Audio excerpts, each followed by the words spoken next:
और चलो अब रुक करते हैं बिग फाइट लाइव का। मोदी सरकार ने लोकसभा चुनाव से पहले एक और मास्टर स्ट्रोक खेल दिया है। केंद्रीय गृह मंत्रालय ने सीए को लेकर अधिसूचना जारी कर दी है। इस कानून के लागू होने से गैर मुस्लिम शरणार्थियों को नागरिकता मिल सकेगी। इसके लिए उन्हें केंद्र सरकार के पोर्टल पर आवेदन करना होगा। इससे पाकिस्तान, बांग्लादेश, अफगानिस्तान के हिंदू, ईसाई, सिख, जैन, बौद्ध और पारसी शरणार्थियों को नागरिकता मिल सकेगी।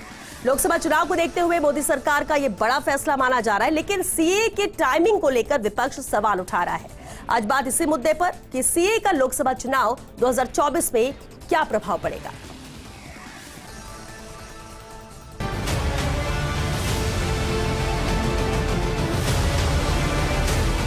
इतना विलंब क्यों किया और अगर विलंब किया तो चुनाव के बाद क्या दिक्कत थी। उनका एकमात्र उद्देश्य होता है हर मुद्दे को हिंदू मुसलमान में बांटना।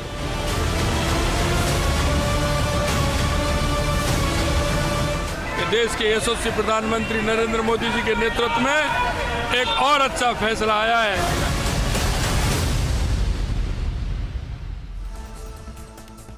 और जो इस खास मुद्दे पर चर्चा के लिए खास मेहमान हमारे साथ जुड़ चुके हैं, सबसे पहले उनसे रूबरू करा दे आपको। हमारे साथ है बीजेपी प्रवक्ता विकास सोमानी जी, कांग्रेस प्रवक्ता अरुण शर्मा जी हमारे साथ है, वरिष्ठ अधिवक्ता संजय महिला जी है, साथ ही वरिष्ठ अधिवक्ता प्रतीक कासलीवाल जी भी चर्चा में शामिल हुए हैं।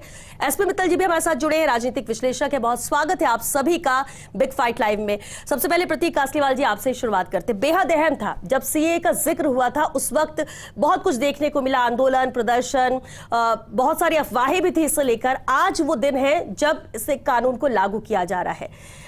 समझना आपसे यही चाहेंगे कि जो लोग ये कह रहे हैं कि नुकसान है, बुरा है, इससे फायदा एक वर्ग को नहीं मिलेगा, उन्हें कैसे समझाया जाए कि सब कुछ ठीक है और कैसे बेहतर होगा। ये देखिए, आपको जो सिटीजनशिप एक्ट है वो 1955 में आया था और उसके अंदर जो संविधान जो हमारा संशोधन हुआ वो 2019 में हुआ और उसको सुप्रीम कोर्ट में चैलेंज भी किया गया, जो कि अभी मामला लंबित है, पर कोर्ट ने ये कह दिया कि हम इसको स्टे नहीं करेंगे। बट जो एक पब्लिक के अंदर एक इमेज बनाई जा रही है कि एक पर्टिकुलर वर्ग को नुकसान के हिसाब से है, वो मैं कहूंगा गलत है।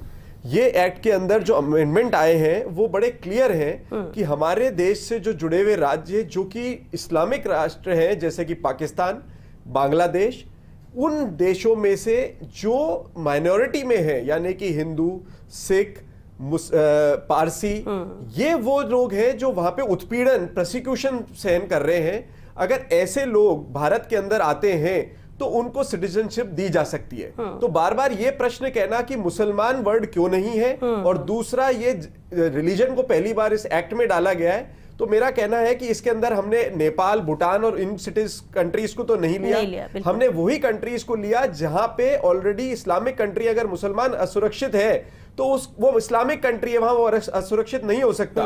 वो सिर्फ ये माइनॉरिटी है जो कि वहां असुरक्षित था, उनको संरक्षण देने के हिसाब से इसके अंदर अमेंडमेंट लाया गया है। और जो थोड़ा बहुत ह्यू क्राई म्यांमार की वजह से कि रोहिंग्यास को इसको नुकसान पहुंचेगा, वो एक अलग इशू है, जहां पे कि 40,000 रोहिंग्यास भारत में रह रहे हैं, क्योंकि मुसलमानों को इंक्लूड नहीं किया गया, इसलिए उनपे एक क्या कहते हैं ह्यूमन राइट्स का वायलेशन होता है अगर हम उनको सिटीजनशिप नहीं देते। बट ये विरोधाभास कहीं भी नहीं है। और सुप्रीम कोर्ट में क्योंकि मामला लंबित है, अगर अनुच्छेद 14, 19 या 21 का कहीं भी वायलेशन होता है इस संविधान के इस संशोधन से, तो सुप्रीम कोर्ट अपना फैसला दे देगा। बट स्टे नहीं करने का मतलब ही था कि उच्चतम न्यायालय को लगा कि प्रथम दृष्टया इसमें ऐसा कोई भी संशोधन नहीं है जिससे किसी पर्टिकुलर जाति या वर्ग या एक धर्म को नुकसान पहुंचाया जा रहा है। तो ये भ्रम पब्लिक के अंदर मेरा मानना है कि खत्म होना चाहिए। मुसलमान पूरी तरह से सुरक्षित है। जो सिटीजनशिप एक्ट 1950 में 4 क्राइटेरिया देता था सिटीजनशिप के लिए, कि नेचुरलाइजेशन, की रजिस्ट्रेशन, की बर्थ, वो आज भी है, उसको कहीं भी नहीं हटाया गया है। एक 6A और ये जो प्रोविजन डेफिनेशन में डाले गए, ये सिर्फ इन पर्टिकुलर माइनॉरिटी को एक भारत के अंदर संरक्षण मिल पाए, इसलिए किया गया है। बिल्कुल ठीक। विकास सोमानी जी, 2019 में जो वादा किया उस एक गारंटी को आज पूरा किया। बिल्कुल श्वेता, जो है भारतीय जनता पार्टी का 2019 का जो मैनिफेस्टो था, उस मैनिफेस्टो में इस बात का वादा किया गया था और वो वादा पूरा किया।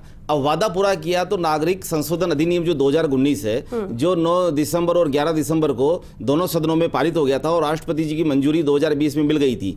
आज जो नोटिफिकेशन जारी हुआ है तो जो धार्मिक आधार पर जो पाकिस्तान, बांग्लादेश और अफगानिस्तान में जो प्रताड़ित किए गए हिंदू, सिख, बौद्ध और पारसी ईसाई, अब उन लोगों के लिए एक नागरिकता का आधार जो 2014 से पहले से यहाँ रह लेकिन रहे हैं। लोकसभा चुनाव से पहले ये बड़ा मास्टर स्ट्रोक है देखिए, प्रधानमंत्री नरेंद्र मोदी ये का, आप अगर राजनीतिक तौर पर भी बात की जाए। बिल्कुल 2024 के चुनाव से पहले तो हम ये कहना चाहेंगे कि 2019 में जो मैनिफेस्टो में जो घोषणा की, क्योंकि माननीय प्रधानमंत्री मोदी जी को गारंटी का नाम से जाना जाता, तो जो कहते हैं वो करते हैं। और जो प्रक्रिया से आप देखें 2016 में भी एक बार प्रयास किया गया था, जो लोकसभा में पारित हो गया था, फिर आगे राज्यसभा में किसी कारणों से नहीं हो पाया। लेकिन जब 2019 के मैनिफेस्टो में इसको कहा तो आज वो पूरा अब जो भ्रांतियां, जिस प्रकार की भ्रांतियां कुछ जो है स्टेटमेंट में जो सुनने में आ रहा है, हम ये कहना चाहेंगे इससे किसी भी नागरिक की नागरिकता नहीं छिनने वाली है। 2014 से पूर्व में जो धार्मिक आधार पर जो प्रताड़ित किए अल्पसंख्यक हैं, जो उनको यहाँ नागरिकता देने के लिए जो प्रावधान है उसका नोटिफिकेशन जारी हुआ है। अब नोटिफिकेशन का मतलब ही श्वेता ये होता है कि अधिसूचना जारी हो गई है। प्रशासनिक स्तर पे जो अधिसूचना जारी हो गई है, तो अधिसूचना के क्रम में आपको अपने जो भी उससे संबंधित जो है जानकारी वो देनी है और वो जो भी पोर्टल पे शुरू हो जाएगी। तो ये बहुत बड़ी खुशी की बात है कि आज सीए का नोटिफिकेशन जारी हो गया है। ठीक है अरुण शर्मा जी, टाइमिंग को लेकर कांग्रेस सवाल उठा रही है, क्या कांग्रेस इसका स्वागत नहीं कर रही? देखिए श्वेता, जहाँ तक प्रताड़ित लोग किसी दूसरे देश में हैं और हमारे देश के लोग हैं, वो उनको यहाँ प्रश्रय मिले, इसमें तो किसी का विरोध नहीं हो सकता। ठीक है। लेकिन पूरी जो डिटेल छुपी हुई है वो टाइमिंग्स में है। ये दिसंबर 19 में पास हो चुका था। आपकी वैसे तो ये गवर्नमेंट बहुत एफिशिएंट है और प्रोफेशनली चलाया जाता है। 4 साल 3 महीने इनको लगे सिर्फ इस इंतजार में कि एन इलेक्शन से पहले, अब आप ही देखिए ना, इसको मास्टर स्ट्रोक कह रही है। नियत साफ है। हर चुनाव में हमने देखा है पिछले 10-15 सालों से, एन चुनाव के वक्त कोई ध्रुवीकरण करने के पर्पज से ऐसा मामला उठाया जाता है। इतनी एफिशिएंट गवर्नमेंट, मैं कह रहा हूं इनको पहले ले आते, पर साफ नियत में चुनाव है, साफ बात है। आप ये मानते कि इससे चुनाव में इन्हें फायदा होगा? ऐसा इनका मानना तो पक्का है। मैं इतना श्योर नहीं हूं इस बारे में कि फायदा होगा क्या। नियत पर इनकी यही है कि एक बार फिर इसको हिंदू मुसलमान करके कुछ विशेष राज्यों में शायद ध्रुवीकरण में फायदा होता होगा, वो कैलकुलेट किया गया है और इसका इस समय पे करने का कोई मकसद नहीं है। कौन सा आसमान फट रहा था, 4 महीने बाद कर लेते। आज ही तो एसबीआई ने कहा है कि हम वो डिटेल जो एक क्लिक पे दी जा सकती है वो हम 4 महीने बाद देंगे। वो अलग बात है। सुप्रीम कोर्ट ने आज दोबारा से उनको फटकार लगाई है। और एक कारण ये भी है कि बीजेपी चैंपियन है हेडलाइंस मैनेजमेंट करने में। अपने वादे पूरे आज क्योंकि हेडलाइंस, अपने वादे पूरे करने अगर आज के हेडलाइंस सुप्रीम कोर्ट का वर्डिक्ट होता, जो वादे किए वो थोड़ा करना धीमा करने के लिए, प्लस ये है कि इलेक्शन में कम्युनिटी जो वाली बात जो आप फायदा बता रहे हैं, उठाना है उसका इस्तेमाल करने के लिए ये सब कुछ कर रहे हैं। ठीक है, कांग्रेस 400 सीट 2019 में बाद जब का ये मामला है। प्रस्ताव पारित हो गया 400 था, सीट इनकी श्वेता तब आ सकती हैं जब ये बांग्लादेश और पाकिस्तान वाले भी 100 सीट दे दें इनको। शुद्ध हिंदुस्तान में 400 सीट एक मतलब आप इस बात को तो ये मान रहे हैं कि आप गुब्बारा है जो फुलाया जा रहा है। यहाँ की जो देश की जनता से नहीं मांग रहे वोट, आप वहां से वोट मांगे बांग्लादेश पाकिस्तान से। 400 सीटों का तो देश में हिसाब ठीक है, लगा ठीक है ना। अपने आप में आज की तारीख में अरुण जी, आप देखिए कौन सा रखने दीजिए ना, ये तो जनता तय करेगी 400 पार जी है या कम है, या कांग्रेस जो कह रही है वो सही है, या फिर जो लक्ष्य लेकर वो चल रहा है उसमें मोहर जनता लगाती है, तो जनता कौन तय सा कर देगी। गठबंधन इनका कंप्लीट हो गया है, कौन सा सीटों का शेयर हो गया। संजय मेहला जी, देखिए अधिसूचना में क्या है, साफ शब्दों में कहा गया, अभी प्रतीक जी ने बखूबी उसको एक्सप्लेन किया। लेकिन अब सवाल जो अरुण जी ने अभी उठाया कि जब 2020 में सब कुछ हो चुका था, तय था, तो इतना वक्त क्यों लगा? क्या वाकई में कोई कानूनी पेच था या इसको और बेहतर बनाने की कवायद लगातार जारी थी पर्दे के पीछे? श्वेता जी, मैं इसमें बैकफुट पे जाते हुए बताऊं, 15 अगस्त 1947 के अंदर जब देश आज़ाद हुआ था, उस आज़ादी के दौरान पार्टीशन जो भारत का हुआ था वो धर्म के आधार पर हुआ था। लेकिन लेटर ऑन स्टेज के ऊपर जो हमारे पड़ोसी मुल्क हैं, पाकिस्तान, अफगानिस्तान और इसके अलावा जो बांग्लादेश है, वहाँ पर बहुसंख्यक जो था वो एक धर्म विशेष के लोग रह गए थे।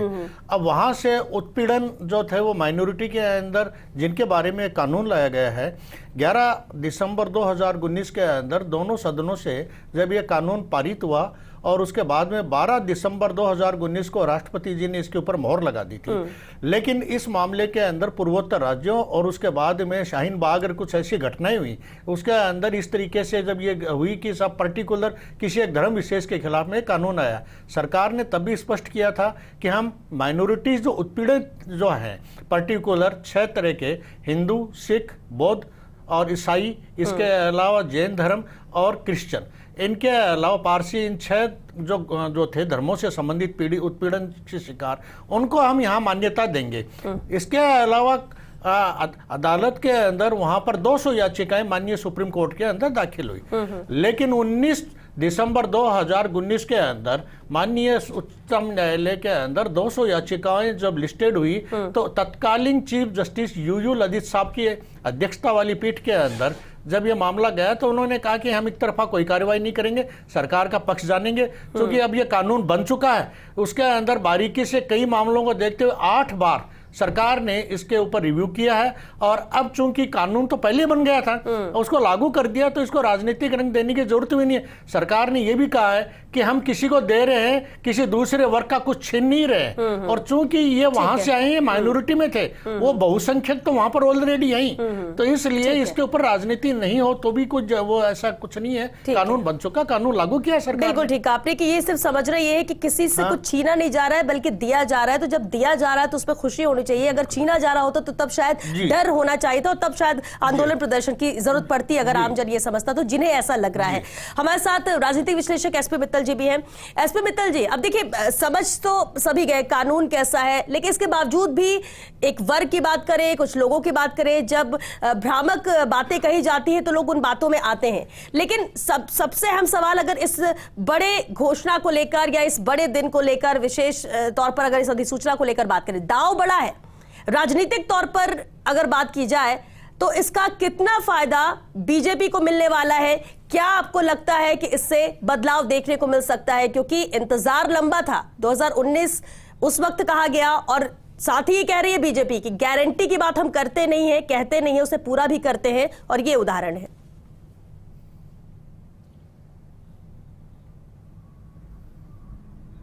देखिए श्वेता, ये राजनीतिक फायदे की बात नहीं है, ये फायदा उन लोगों को है जो हमारे ही देश में शरणार्थी बनकर रह रहे थे। ये राजस्थान में भी है, दूसरे प्रदेशों में भी है, कलकत्ता में भी है, पश्चिम बंगाल में, असम में भी है। ऐसे लोग हैं जो अपने देश में शरणार्थी बन के रह रहे थे। उनके पास में जो सरकार की जितनी भी सुविधाएं थी, क्योंकि उनके पास सरकारी दस्तावेज नहीं थे, उनको वो सरकारी सुविधाओं का लाभ नहीं मिल रहा था, सरकारी स्कूल में भर्ती नहीं हो रहे थे, राशन की जो व्यवस्था है 5 किलो अनाज की वो उनको नहीं मिल रहा था। तो सबसे बड़ा जो फायदा है, मेरा मानना है कि लाखों उन लोगों को फायदा है जो पाकिस्तान, बांग्लादेश से प्रताड़ित होकर, धर्म के आधार पर प्रताड़ित होकर जो बिल्कुल बिल्कुल मित्तल साहब, ये एक पहलू है, एक पहलू, और इसका स्वागत भी करना चाहिए सभी को कि जब सालों से इंतजार हो, वो परिवार, वो लोग जो प्रताड़ना सह रहे थे, कम से कम उन्हें उस चीज से मुक्ति मिलेगी और अपने आप को वो भारतीय कह सकेंगे, यहां पर जो सुविधा है वो उन्हें मिल सकेंगी।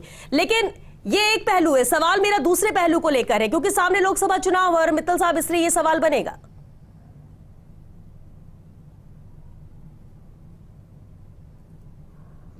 नहीं, ये तो सवाल बनेगा। इसका कारण ये है कि 2019 में ये लागू होना था, तब आपको देखो किस तरीके से आंदोलन हुए, दिल्ली में शाहीन बाग में हुआ, लोग सड़कों पे आके बैठ गए, लोगों को तब गुमराह किया गया इस बात को लेकर कि इससे मुसलमानों की नागरिकता छिन जाएगी। मुझे लगता है कि क्या नाम से वो भ्रम दूर हो गया है, वो झूठ का क्या नाम से पर्दाफाश हो गया है और अब ये लोगों की समझ में आ गया, खासतौर से मुसलमानों की भी अब ये समझ में आ गया है कि इस सीएए से क्या नाम से किसी भी मुसलमान की नागरिकता नहीं जाएगी। मैं ताजा उदाहरण आज देना चाहता हूँ ममता बनर्जी का।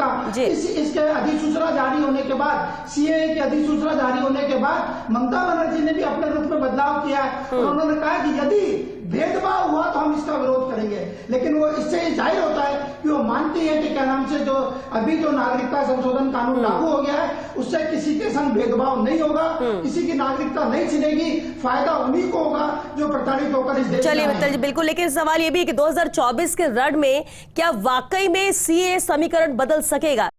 तो आखिरकार सीएए आ ही गया, जिस तरह से आज अधिसूचना आ गई और उसके बाद भी चर्चा इसी को लेकर हो रही है।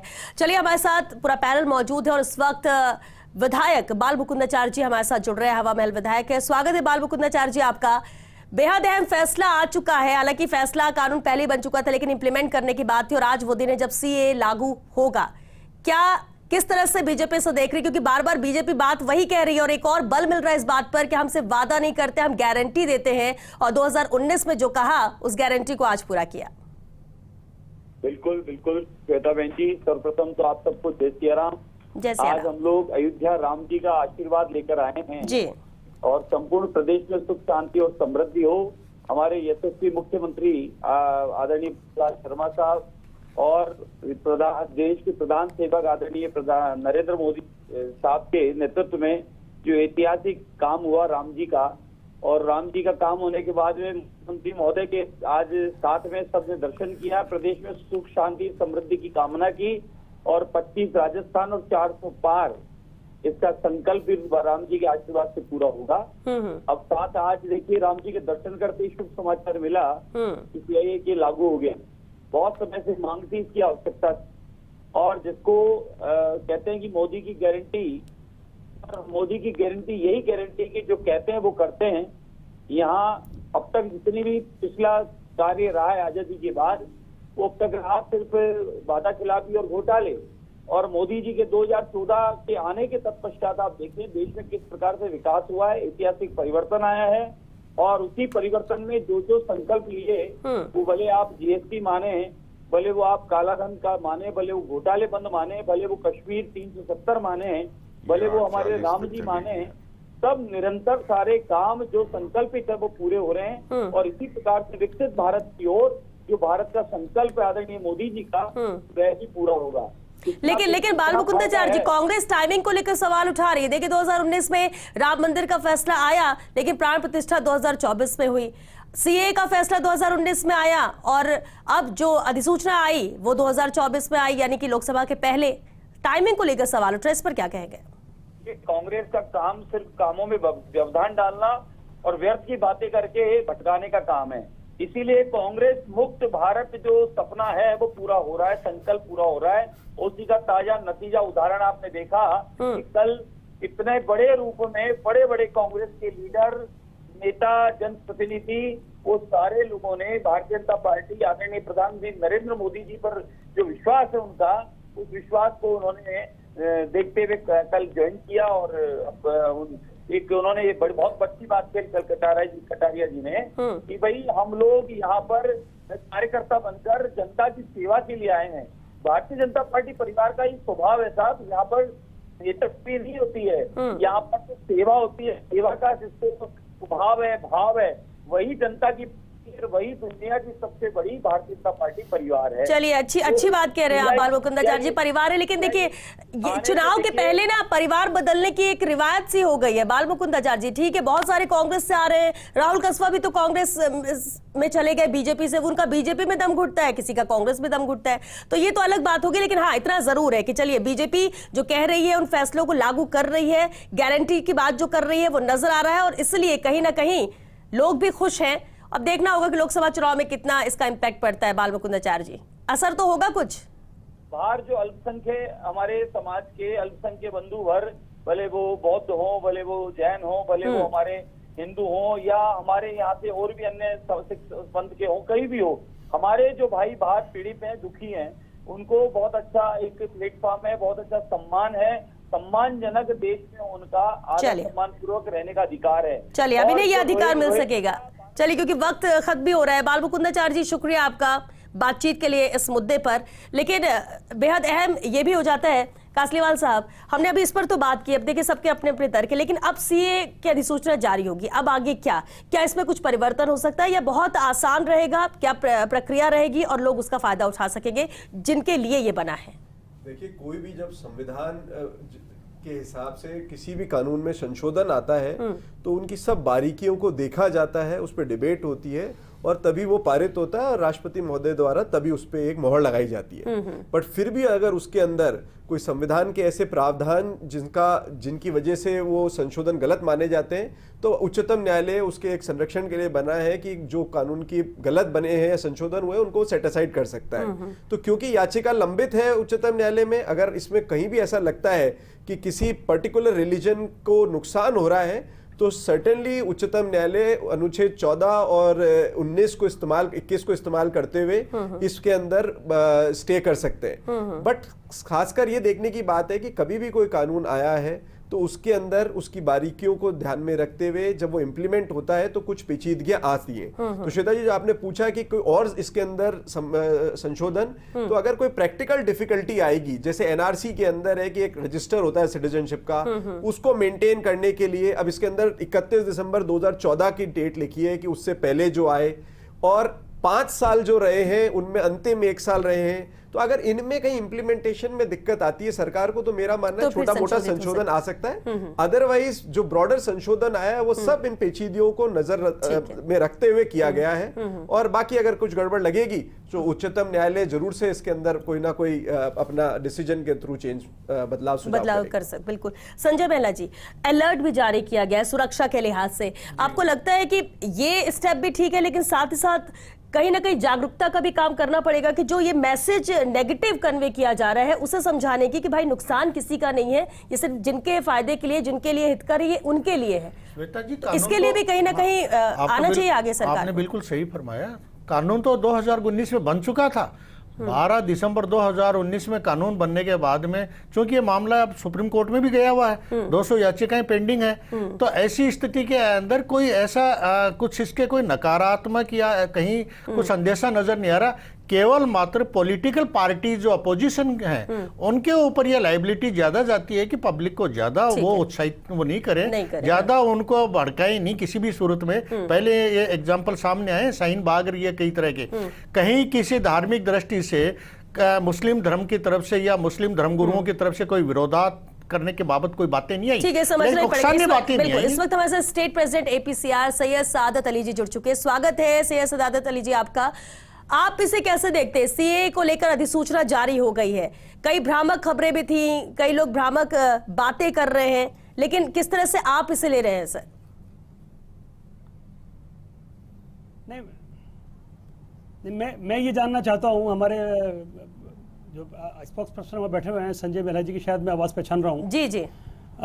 तो मैं जानना चाहता हूं क्या ये जरूरत क्यों महसूस हुई सरकार को कि हम सिटीजन अमेंडमेंट एक्ट लेके आए? क्या पहले वाले कॉन्स्टिट्यूशन के अंदर ऐसा कोई प्रोविजन नहीं था?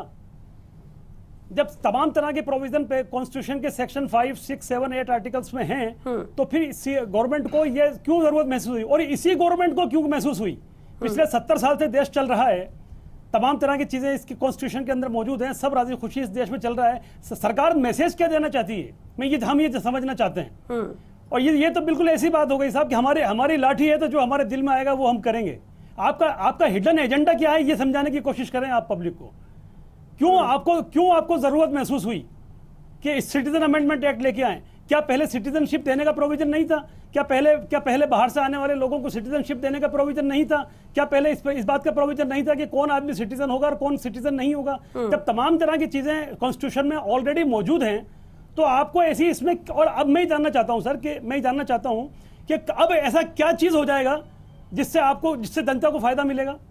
ये जुमलेबाजों की सरकार है, सिर्फ जुमलेबाजी करके जनता को बेवकूफ बनाने का काम करते हैं, इसके अलावा कोई काम नहीं है। 15 लाख रुपए का वादा किया, क्या वो सरकार को मिल गया? अब जो ये सब बात दिखा रहे हैं, जवाब दे दूं, क्या आप जो कितना पूरा हो जाएगा? अरे आप हम भी यही हैं। नागरिक जो सिटीजनशिप एक्ट है 1955 में, उसमें 11 वर्ष रहने के बाद आप देखें, 11 वर्ष में रहने के बाद, और दूसरी बात आप देखें उन नियम को जब आप पढ़ेंगे तो आपको पता लगेगा कि इसमें सच्चाई और हकीकत क्या है। कि जो लोग काफी वर्षों से यहाँ रह रहे हैं हिंदुस्तान में, और जो अल्पसंख्यक है धर्म के आधार पर, और जो पीड़ितों क्या हैं अफगानिस्तान से, पाकिस्तान से और बांग्लादेश से, अब आप बताइए उनके पुनर्वास की व्यवस्था, उनके कानून के अधिकारों को देना, जब आपकी ममता बनर्जी इस बात को कह चुकी है। आप जब पूरा पढ़िए, आप, मैं आपको एक निवेदन करूं, जब आप CAA को पूरा पढ़ेंगे नियम को, और देखिए आप जब दोनों सदनों में पास होने के बाद, जब 2020 में जब राष्ट्रपति की मंजूरी हो गई, उसके बाद 6 महीने का एक्सटेंशन लिया गया है। जब 6 महीने का एक्सटेंशन नियम के आधार पर लिया गया है और नियम बनाए गए, और उसके पहले भी याचिका जो आप कहना चाह रहे हैं कि राजस्थान सरकार द्वारा भी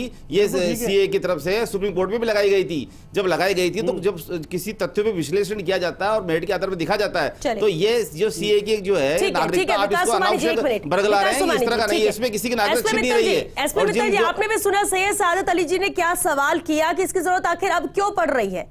पहले भी कानून थे, पहले भी सरकार थी, इतने साल से देश चल रहा था। SP मित्तल जी।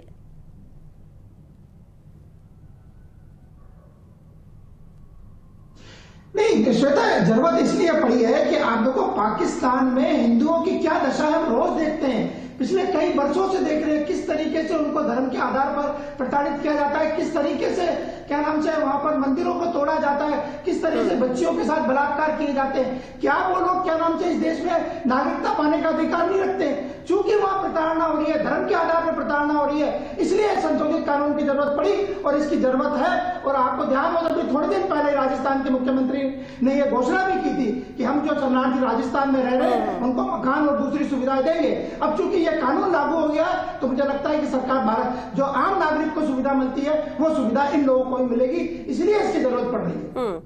सैयद सादत अली जी, सर आप स्वागत करेंगे, अब तो कानून आ ही गया, अब इसे इंप्लीमेंट किया जाएगा।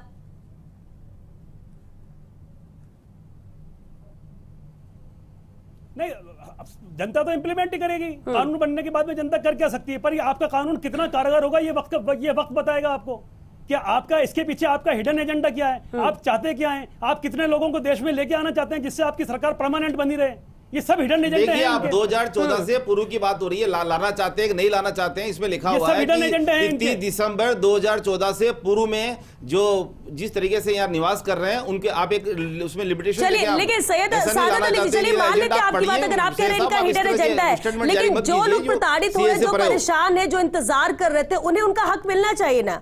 अगर उनको नागरिकता का हक मिलता है, उनको यहाँ देश की सुविधाएं मिलती हैं, तो क्या वो गलत है? नहीं, और उसमें डेट दी हुई है, लोगों को न्याय 31 दिसंबर 2014 उसमें लिखा हुआ है। आपने इसमें डिस्क्रिमिनेशन क्यों किया? इसमें डिस्क्रिमिनेशन क्यों किया कि देश से पर्टिकुलर एक कास्ट के फला आदमी को उसमें आपने मुस्लिम को क्यों छोड़ा?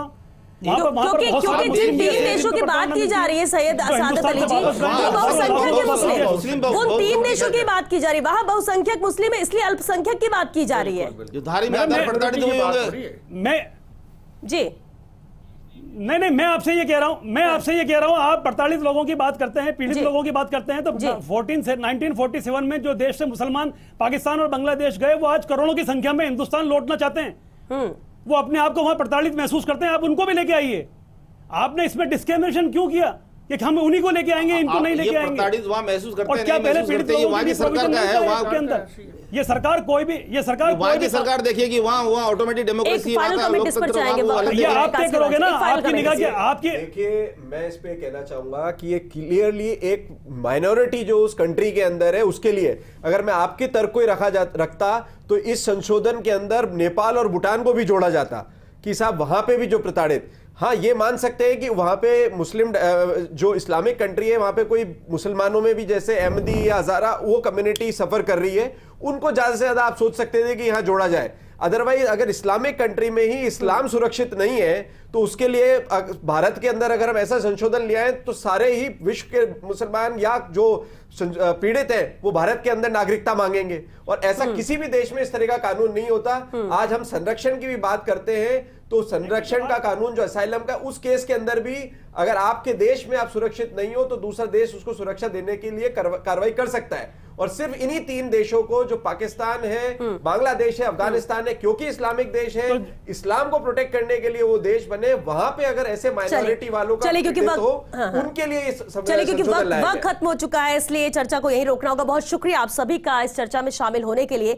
तो देखिए सीए आ ही गया है, यहाँ पर अधिसूचना जारी हो गई है, इसे इंप्लीमेंट किया जाएगा। भले ही सवाल टाइमिंग को लेकर यहाँ पर विपक्ष उठाए, भले ही राजनीतिक तौर पर हम बात करें, लेकिन फायदा जरूर उन लोगों के लिए जिनके लिए ये लाया गया है। लेकिन इससे इतर भी अगर मास्टर स्ट्रोक के तौर पर इस फैसले को देखा जा रहा है तो क्या वाकई में 2024 लोकसभा चुनाव में असर होगा इसका फायदा क्या मिलता है बीजेपी को? जो बीजेपी 400 के पार के आंकड़े की बात कर रही है, क्या उसके लिए ये फैसला मददगार साबित होगा? ये तो जनता ही तय करेगी। लेकिन इतना जरूर है कि समझना होगा कि 3 देश जो है वो बहुसंख्यक है और वहां पर रहने वाले अल्पसंख्यकों के लिए ये बनाया गया, किसी भी एक पर्टिकुलर वर्ग को छोड़ा नहीं गया है, उसके खिलाफ ये सब कुछ नहीं किया जा रहा है। बस इस बात को समझ ले तो कहीं कोई विरोध नहीं है, कहीं कोई प्रदर्शन नहीं है, आपसे कुछ छीना नहीं जा रहा है, आपको दिया जा रहा है जिन्हें जरूरत है। बस इस बात को समझ लीजिए, और जिन्हें दिया जा रहा है वो भी आपके भाई बहन है। तो इसलिए देश में शांति कायम रहे, इसका स्वागत आप करें या ना करें वो अलग बात है, लेकिन जिसके लिए है उसे तो फायदा जरूर मिलेगा। चलिए इसी के साथ बिग फाइट लाइव में आज के लिए बस इतना ही। नमस्कार।